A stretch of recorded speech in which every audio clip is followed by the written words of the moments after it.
Good morning. This is the Fitness Representative bringing to you the Fitness Report radio show. Happy Friday. This is a special day for a lot of people. A lot of people in the United States today, for the next 28 days, are going to celebrate, are going to relive, are going to point out and make a big deal out of these next 28 days. Why is that? Because it is Black History Month. Black History Month.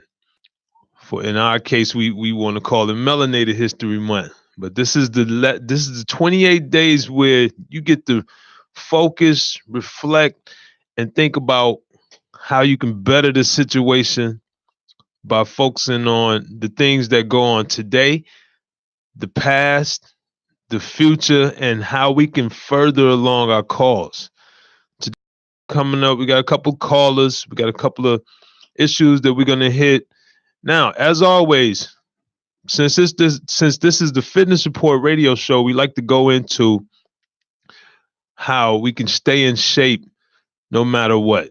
And we're talking physical fitness, financial fitness, as well as spiritual fitness. So today, we're going to hit all topics dealing with the brothers and sisters and dealing with just how we can get ahead today and how we can make our situation a little bit brighter going forward, how we can make our situation a little bit better looking to the public by dealing with issues of the past and really giving a directed focus on what's to come. First off, I'd like to give a shout out to all of those who joined the Black History Month Fitness Challenge. We want to see how many of y'all can get over 10 pounds. We want over 10 pounds. We want over 10 pounds. If we can get over 10 pounds, we can actually say we succeeded. It don't matter the numbers. Don't matter how many people joined and signed up for the challenge. We just want to see if we can get 10 pounds off you over the next 28 days. And don't forget, you're free to still join. If you want to join today, this is the first day of the Black History Month Weight Loss Challenge, but you can still go online. I have a link to my website. You can go online and really jump in there and really and go ahead and join so you can get going. But today, like I said, we got a couple of callers. We got a couple people who are going to call in, at least one I know. And we just want to go into how to better our situation. So when you think about Black History Month, and guys, feel free to call in. The number to call in is 708-223-8953. We are live right now on IntellectualRadio.com, also on Facebook Live. Feel free to call in if you got anything to say, you got anything you want to talk about as far as Black America, Black issues, Black topics. Today is February 1st. It kicks off the next 28 days worth of notice. Me, I'll tell you, I've never been an advocate of Black History Month for the most part because every day is Black history. Every day is melanated history. Every day is a life to lead and make the most of. So it shouldn't be broken down into 28 days where it gets noticed. It should possibly broken down into the rest of your life, meaning 365 days a year, you get to focus on what it is you need to do to better yourself and better your situation and not be in a position of being less than no matter when it is during the year. America pushes a lot of different holidays on us, and we like to splurge and really buy into whatever that holiday is. And to me, Black History Month is another holiday because it's a day for people to notice us, and then once that time is passed, you don't notice them anymore. So I want to get past that and make sure that I'm on notice 365 days of the year, making it an issue that we all have to deal with, for the rest of our lives. So if you guys want to call in, like I said, the number is 708-223-8953. We are live right now. First, we like to say once again, Black History Month Challenge. Black History Month Challenge started today. And just a little bit more on that. The Black History Month Challenge, which is in its fourth year, is a challenge basically where you take 28 days of your life and you devote it to trying to lose as many pounds as possible through a natural way, eating right, working out, staying active. So basically you call in or you text in or you video in your weight. Once you give me that weight and you sign up and you know clear yourself with sure everything's fine, you go in and you say, "Hey, I started at this weight. I want to get down to this weight." So you can set yourself a goal. Whatever you want to do with it, you can set yourself a goal. You can set your group a goal. Whoever wants to join, you guys, once you join, at the end of the 28th day, you're going to send another weight and another number in, and that number is going to be and the difference is in that number is going to be determined. And once we figure out through all of the contestants, you guys are going to first, second, and third place going to win a prize. Starting the second week of the challenge, you get a workout. You get the workout to go along with the diet. And once you get the workout, put those two things together, then you'll see whether or not your those pounds will come off you depending on, you know, how much work you put in. So that's the Black History Month diet and workout. It's the Black History Month challenge. You got 28 days to complete that challenge. So it's not too late to sign up.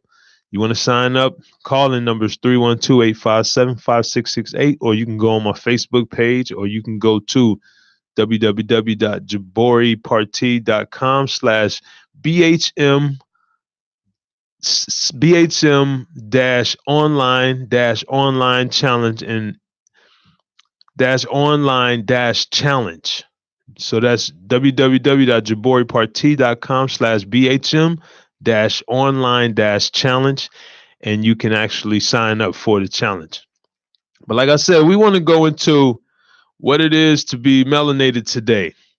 So to kick it off, we want to start by talking about the Black athletes. We want to start talking about the melanated athletes all around the world. We want to go into their job as far as what they bring to the table outside of the sport. If you take every major sport that we all love, you take basketball, you go all the way back to the days of Wilt Chamberlain, all the way to today, you got LeBron James and Steph Curry and different guys of today. You take the greatest, Michael Jordan, you take the years of Dr. J, and you take all these guys and you try to put them into a bubble, and that bubble is a sport. It's sports. You take football, you got Walter Payton, you got who else? You got if you're Chicago fans, you got the entire roster from 1985-86. You got Emmitt Smith, you got Deion Sanders, you got my cousin Lynn Swan, you got all these different football players who have come along, and you think about the impact that they've made through sports. You think about the impact that they made as far as making the few of us that have become well off or wealthy or rich. You think about those are the few that have made us rich when it comes to sports. That's the bulk. Entertainment has been the bulk of our money making scheme, along with a lot of illegal things. You know, there's only a couple of businessmen out there, period, that have really changed the way we do business today and really have made and earned a lot of income from it. It just wasn't set up that way. So what I would like to know, and I would just toss this question out there because it's a very is this topic is full of opinions. But do you think the African American, the Black, the melanated athlete owes us anything when it comes to society, when it comes to doing anything outside the sport? Do you feel like they owe us something? And that's whether you Spanish, that's whether you're African, that's whether you're American. Do you feel like the melanated athlete owes us something? Ponder that question, and if you want to answer that and you want to weigh in on that real quick, number to call in is 708-223-8953. We want to give a shout out to Fit Black and Educated. Fit Black and Educated is a personal trainer slash fitness professional company that looks to better the situation when it comes to knowledge about health and fitness. Fit Black and Educated. You can catch them on Instagram and also on Facebook. So, what do you think, guys? Do you think players like you go to golf, you got Tiger Woods, you go to baseball, you got a lot of you go to even if you add in the steroid guys, you got Barry Bonds, you got Sammy Sosa, you got Ken Griffey Jr., you got Willie Mays, you go all the way back to Ernie Banks and different. Everyone has a hero in every sport, every major sport for sure. You go back to soccer, you go back to Pele, you go back to Ronaldo, you go back to Ronaldinho, not the new Ronaldo, the what the Ronaldo of about 10 years ago. And you got Ronaldinho, you got all the Brazilian players, you got the few Americans like Tim Howard. Do you think they owe us something? Do you guys think they owe us something? Or is it up to us to not put them at such a high, on such a high pedestal to where they have to feel such a, the pressure of really giving back to us something that they shouldn't have never had to give us, in the first place, because they were put in that bubble called sports.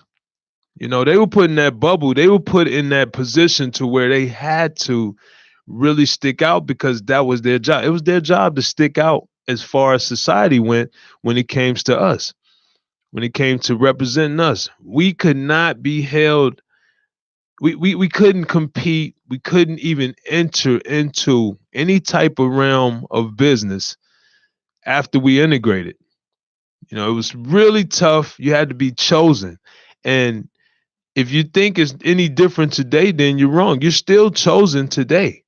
You're still chosen today. There's you don't have there's no free for all for brothers and sisters when it comes to business. I have a few clients that I train. I'm a fitness trainer. I have a few clients that I train. We travel a lot, and most of the travel leads straight to Midtown Manhattan, 59th Street in particular, all the way down Park, all the way down to Grand Central Station.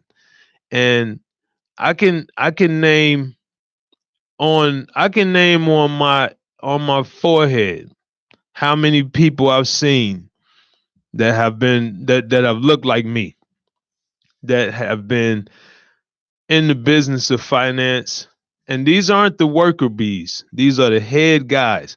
I've never met, and I've been making this trip up until recently. I was making this trip for the last 6 years, and I've never met a melanated brother on Park Avenue between Central Park and Grand Central Station. Not one.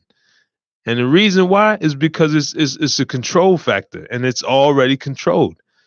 So basically, they say, hey, when we deal with you, we're going to deal with you in an entertainment capacity. That's whether it's basketball, football, sports, whether it's dancing and singing, whether it's no matter what it is. And I look at it sometimes. I was watching TNT last night, and I always watch Inside the NBA. Been watching it for the last 20 years or so. However long it's been out, I've been watching it. All I know is every time I see the brothers and sisters on TV, and I watch Players Only and different things like that, I wonder, is this all we got?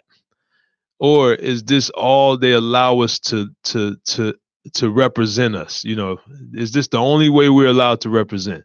So I really do believe, we can have all of the pep talks we want, but I'm a firm believer that in order to get by in society today, if you're this color, you have to be chosen. Otherwise, you're going to have to fight for yours for the rest of your life. And if you're not comfortable with fighting, which is a very uncomfortable thing to do, it's uncomfortable to fight all the time. So if you're not comfortable with being uncomfortable, then you're not going to be successful in any facet of your life, because success is all about a level of discomfort that changes throughout your life in order for you to move further and further forward. And if you're going to do so in a productive manner, you got to get some type of use to being uncomfortable. And I really do think that a lot of people these days, whether it's their corporate jobs or whether it's their lifestyle that keeps them closed in, they don't know what to do with being uncomfortable. And it's a way to handle discomfort. It's a way to handle discomfort, and the way to handle it is for you to basically get to a spot because you're not comfortable at a spot. The key is for you to get to another spot that makes you a little bit more comfortable as fast as possible. So it has to be a progressive level of discomfort. If you're ever comfortable in life, that means at some point you're gonna have to stop living. Because in order to live, you have to move forward. And if you're moving forward, that means you've gone through those steps already that you just took. And it's discomfort that drives you, or it's being uncomfortable that drives you to do the things that you haven't done before. That's part of being uncomfortable. You're doing things that you've never done before and that you really do, you get scared. So if you guys out there looking to succeed, if you can't get a comfort factor in being uncomfortable, then it's going to be tough for you to succeed. Like I said, the number to call in is 708-223-8953. We're here. We're talking about the state of melanated America. We're talking about issues dealing with brown folks, dealing with the brown folks. In a minute, we got Osiris the Virus calling in. Osiris, we ready when you are. But we basically, I got a couple questions that I want to pass towards my brother, and we got a topic that we're gonna go into because we have this group, and the group is called UFMP, the United Federation of Melanated People. Okay, little bit of history behind it. We basically came up with some stuff. Osiris being the head mastermind behind the whole thing, and said, hey, we want our people to do better. We want our people to be better. And in order to do so, we got to bring some minds together who all have different thoughts, who all lead different lifestyles, but have one thing in common. And that one thing is to make sure that life is better for either one person or 1 million at the end of the day. And in order to do so, these are the things you must do to achieve that better lifestyle. Now, we all know how tough it can be because any task worth taking on is not an easy one. It's a tough world out there. It's really tough. It's hard for you to succeed at your own job. It's hard for you to basically get by when you're dealing with someone else's company. So when you start your own, whether it's because you have the skills to produce something that the public deems worthy of, producing or not, it's tough. So we want to go into just Black America. This is the Fitness Report radio show. Caller, state your name and where you from. This is Brother Osiris calling from Dallas, Texas. What's up, good brother? Brother Osiris, it's good to hear your voice. How you doing today? I'm doing good. I hear you guys had a little cold little spell out there. Sound like an ice age.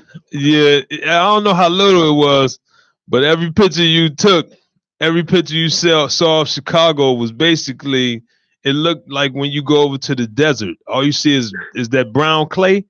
That's how it was over here, but it was snow instead. So yeah, wow. It wasn't little. Can't wait to get to Puerto Rico. Oh yeah, real soon.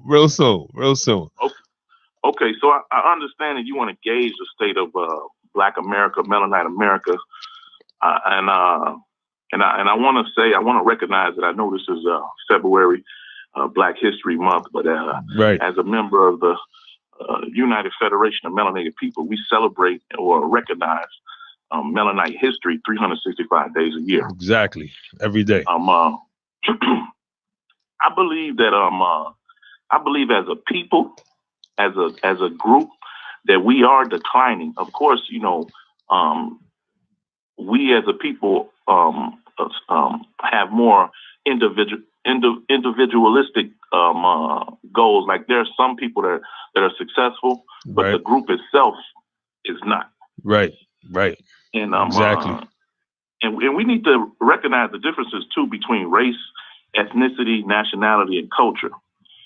And in regards to this conversation, I'm only going to be talking about the so-called African Americans, the ones that they said the descendants of slaves, although we know that the U.S. also identified the darker skin tone Native Americans as colored in the early 1900s, right? Exactly. So I believe us as a people, we need to hold ourselves accountable. Self-accountability has to be the most important part of the Melanites in America in order for us to succeed or to become a better people. Right. That's the tough part. That's the challenge that we face on a daily basis. We have to. I mean, I understand that we face a lot of challenges, but we have to hold ourselves accountable, especially if we know what the challenges are. Right. Right. We can't sit here and complain. Like, I'm gonna give an example, and Uh-huh. it's just gonna make it easy. This analogy: Mm-hmm. if you have a child that's in a swimming pool, doesn't know how to swim, and is drowning, but you can't get to them right away because there's a wall there. Right. Are you just gonna let them drown, or are you gonna try to find a way to get over that wall, under that wall, around that wall? Right. What's going to get you to safety and past that wall? And past that wall. So as a people, what we need to start doing is saying, okay, we recognize that there are certain obstacles, in front of us. Right. But we can't cry about those obstacles. We have to just make a way to get around those obstacles and succeed as a people. And I think that's where we fail at. We run into that wall and we just look at that wall and be like, dang. Yeah, like there's no way I'm getting over that wall. I got a question for you. So do you think, as melanated people, and me and you, we've had this conversation plenty of times over in Dominican Republic. I remember sitting on the ship. We were off the docks, right off the ship one night, talking about just getting together, doing the UFMP stuff. But looking back, what do you think our main issue is when you think about how tough it is to come together? And we all know what slavery produced as far as a mental obstacle, which is the toughest obstacle that you can bypass or overcome. But since it's a mental thing, and since it was way more than physical, seeing that it's been over 400 years of just craziness, what do you think our toughest challenge is in order for us to all come together and do something because our issue is basically, if we don't get the benefit, if myself and Osiris don't get the benefit, a lot of times we don't go in to do the work because we don't really care for the future as much. So my question is, what do you think our toughest challenge is as far as succeeding going forward, seeing that we don't really care about the future as much and we kind of just want to do our thing for today? Trust, man. Trust is our biggest problem. And like you said, it's not necessarily physical, it's more mental. Right. And the trust factor and allowing each other, I mean, that crab in a barrel mentality. Right, exactly. Like, say you're successful, me as a person and who I am, I'd be happy for you. Right. But there's so many people out there that's like, man, why is he doing it? Or why is she doing it? And we don't have that love, trust. And that's one of the things that we preach more so in the UFMP, that love, trust, and respect. Right. Of all people. If we had that, man, if we can ingrain that in our DNA, in our children, I think that would help us more as well. And a lot of people don't like to come together because they don't trust each other. Like, I might want to do something, right, but I'm afraid to give the money to this organization because we don't know what the person's going to do with it, what the organization's going to do with it. Exactly. When it comes to our people. Exactly. That's the problem. Yeah, and trust. And speaking of that, it's funny that me, yourself, and myself, we're small business owners, and we basically have to deal with a society that doesn't trust us on one end and totally trust us on the other hand. And all people make mistakes, and we all do things that in business that might not live up to the standard of what what 100% company would do. So in saying that, isn't it isn't it alarming that year after year after year after year, we find it so easy to support everyone else but ourselves? And we find it so easy to go to everyone else and almost look to seek the knowledge from them versus the knowledge that we know we have right over here in the melanated community. Isn't that a shame? It's a shame. Now, I don't know if I think I did tell you this before, that I was taking care of a retired basketball player's dad. Okay. And I had sent in one day, actually, I got the contract. We taking care of his dad and everything, but one of my nurses had called in. Right. So I had no other replacement but myself to go in. Mm-hmm. So I went in and taking care of the patient. I can't tell you exactly, who it is. Right. Or whatever. Right. And as I'm talking to the retired basketball player, and he was like, "Man, it's a very nice company, this and that."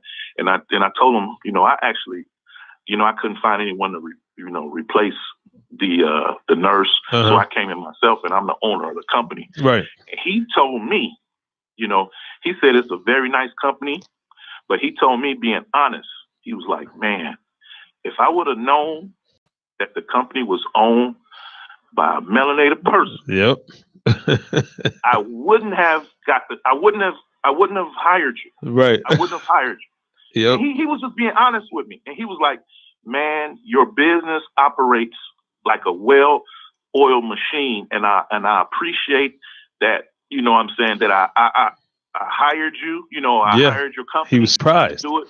He was just surprised to see that I ran the company tight ship, and what I'm saying. But he was just being honest, and he said that we shouldn't feel this way. Right. Exactly. We shouldn't feel that we can't trust our own. Yep. And and he plugged me into other people, and had me get other contracts. But that's the truth. Yeah, and I'll tell you a similar story. As a fitness trainer, it's really tough dealing with our own because we're not really looking to get in shape as much on a scale that that most others are. But I'll give a story. When I first moved to Chicago, I moved to the South Side. Well, not growing up, but over this past decade or so, I moved to the South Side, and seeing that I had my small business going already, had the LLC in place and everything in place. Basically, I went around to different public schools saying, "Hey, let me lend you guys a hand. I got some knowledge here, and I want to spread it to the children because it's in my household. My kids know it, so let me go and try to teach this to everyone else's kids for free." So I get there, and I had previously got denied to do a corporate plan by a corporate business. Okay, I get that. I come in, I'm just me, but I go to this public school that has no resources, no contracts, nothing, and they totally need my services. And I say, "Hey, I'm gonna offer you guys the ability to get in shape and take advantage of the fitness representative for free. All you got to do is hire me and run my check and make sure I'm certified and stuff like that, and I'm yours. I live right across the street. My kids go here, and I want to be a part of everything going on in Bronzeville." And man, never heard back. So I went next door, never heard back. I went next door, never heard back. No one reached out at all. So what I had to do, and this is sad because it's basically what goes on every day in the melanated community. Me running a business that was mostly funded by rich white folks from the north side on into the northern suburbs. I only lived on the south side for 1 month until I felt like, I'm not going to be able to pay this bill. because I got nothing going down here, and in order for me to get to the money has to come. I mean, I have to go through craziness to get to the money.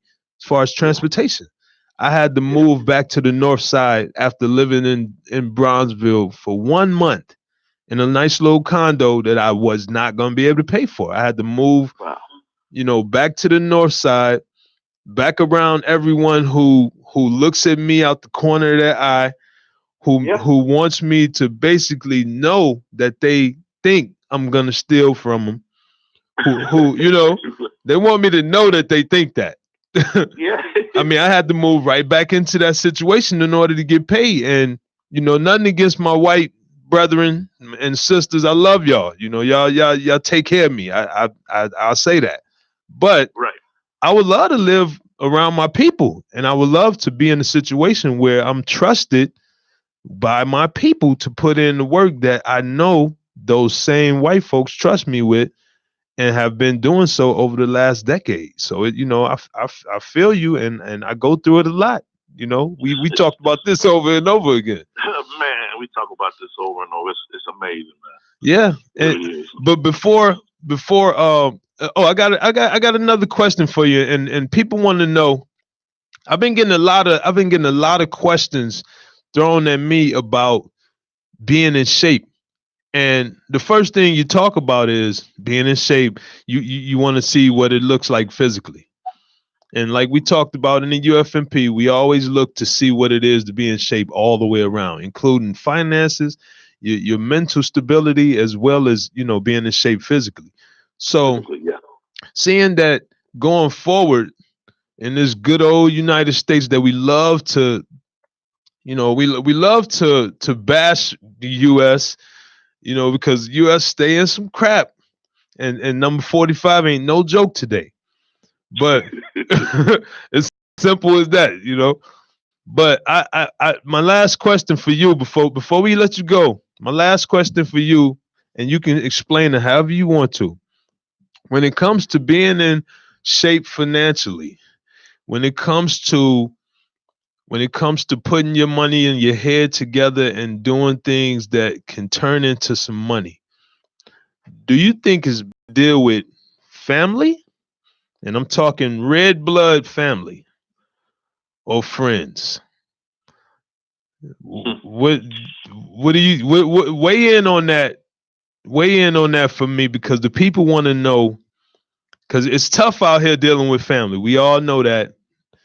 And that's something that me and yourself, we've talked about it with our children, and just making sure they stay together. We've talked about the stocks and the savings and this and that, and how we try to teach that to our children.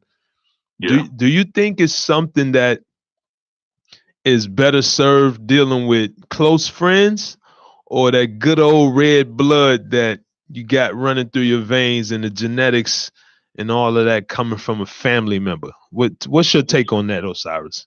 I truly believe it's better, when it's with your family. Right. The problem is that's not necessarily always the best, because a lot of times, because the people are your family, they feel like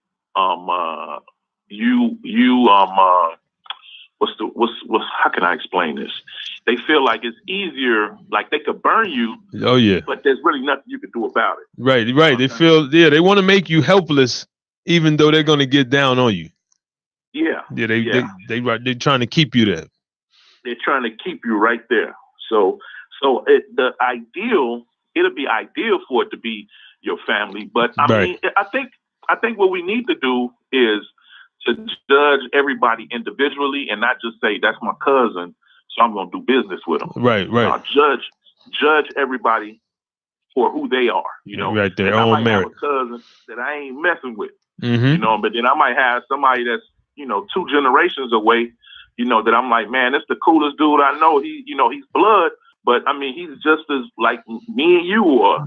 Right. So yeah. So my answer is difficult. It's more so on the individual. less on the Okay. the ties between being a friend or a family member. Right. It's per person. And that, it's funny because there's many people out there, including myself. I say a lot of times a family member is someone who you was forced to be raised around. And you guys lived in the same house, but no sooner than you got a chance to get out that house, you're out of that person's life. Yeah. That's the whole point of a family reunion. The Yeah. reunion is to see who you haven't seen in a while. And Right. for it to be a reunion, that means I don't talk to you on a daily basis. So if I don't talk to you, how can I trust you to handle business and I don't even know you, and the next time I'll see you is June of 2019 and then June of 2020. Outside of that, we don't, You talk at know. all. But that friend, you guys like me and you vacation together. You speak way more than once a year. You see Right. each other way more than than you do a lot of family, and you live a couple thousand miles away from me. you know, so Yeah. we're blessed. We're blessed to be in a situation where we can actually team up and talk about things. And just wanted to let you know, just on another note, proud of you, brother. You've been going hard for a long time. You've been an inspiration to our people, and I really do hope that, like, no matter what, you always look to inspire, look to educate, look to move forward in what you do. And I mean, you 1 month older. I could actually say I want to be like you when I grow up. Man, hey, it's the same. It's vice versa though. It's vice versa, No man. doubt, no I doubt, appreciate what you do. You know what I'm saying? I see your moves. I keep an eye on your moves too. no So doubt, you know what I'm saying? So man, I appreciate you having me on the fitness talk show, the fitness report. no doubt. Yeah, we get up again. And we'll see you next week in Old San Juan. Yes, sir. Much love to Puerto Rico for having us even before we get there. We apologize. Shout out to the UFMP. Shout out to my brother Osiris the Virus. And see you soon. Good talking to you, Osiris. Yes, sir. Yes, sir. All right, have a great day. All right, that was my fellow UFMP member, President Osiris the Virus. Osiris the Virus. Anyway, as we were talking and we went into family, if you're out there and you're listening, I want you to understand that it's not so much about blood when it comes to family, when you're thinking outside of the natural sense, when you're thinking about how we live our lives on this earth. Not everybody's the same. You don't have two people can be totally different and be in line with a common goal. You don't have to be family, but you do have to have the same mental condition. You do have to have the same mind state. You got to be in line when it comes to how you want to conduct your lives. And a lot of times that's not the same with family. You know, just because you're kin to someone, that's all blood related. That's all things that deal with the man up above and your creator and how you got here as far as being a human being. Outside of that, you meet the people who you have so much in common with outside of your household. Most of the time in your household, you don't have that much in common with the people who you're around. So that's why, honestly, as soon as you get the chance and you become a 17, 18, 19, and look at it, as your children grow. 10 years old, your kids with you a lot. From a baby, they're with you a lot. And as they grow into teenagers and become their own person, they get away from you and they don't want to be around you anymore. And the reason for that is because now they're growing into being more comfortable with having a choice. Because once they're given the freedom of choice, which they don't even know how to take advantage of sometimes of the choice, when they're younger. But as you grow into your freedom of choice, you start to do the things that you want to do and not just what you're told. It's without the right teaching, it becomes like uneven. So you end up only wanting to do what you want to do. You end up not wanting to do what you're told at all. You end up becoming independent in a lot of good ways and a lot of bad ways. But you notice every time those same people who are leaving the house and making sure that they stay gone are the ones who, once their chance comes to totally be gone, they'll be gone. So if you think about family and you think about friends, your friends usually become or usually do what your family members are thought to supposed to be doing because they're around you more and they have more in common with you. So if you're out there and you're thinking that no matter who you deal with, if they're not family, then there's no reason to deal with them, you're wrong, because the family is a lot of times you just don't have nothing in common with your family. You just don't have nothing in common with the people who you grew up with and who you see on a daily basis in your household. You don't have much in common. The ones you have something in common with is the ones who you hang out with the most and who you politic with the most and who you vacation with and who you do the most important things with the most. I talked about this with a friend once, and basically I gave the analogy of the grocery store when it comes to people in your lives. In the grocery store, say you got a small grocery store with 5 aisles. 5 aisles. All those aisles have different things in each aisle. So when you think about the first aisle and you think about how friends basically are a part of your life, you think about the first aisle. The first aisle of the grocery store has milk in it. Okay, so you love milk, you're in that aisle. You know, whoever loves milk can be in that aisle with you. That's your friend for milk. Okay, take another aisle. That aisle has cereal. What if that friend doesn't like cereal? That friend is only going to be in the milk aisle, but you're going to be in the cereal aisle, so you need a friend for the cereal aisle. Now, if you take that and run that into a situation of life, if you don't like the party and I do, you're not going to be partying with me. If you don't like the travel and I do, you're not going to be traveling with me.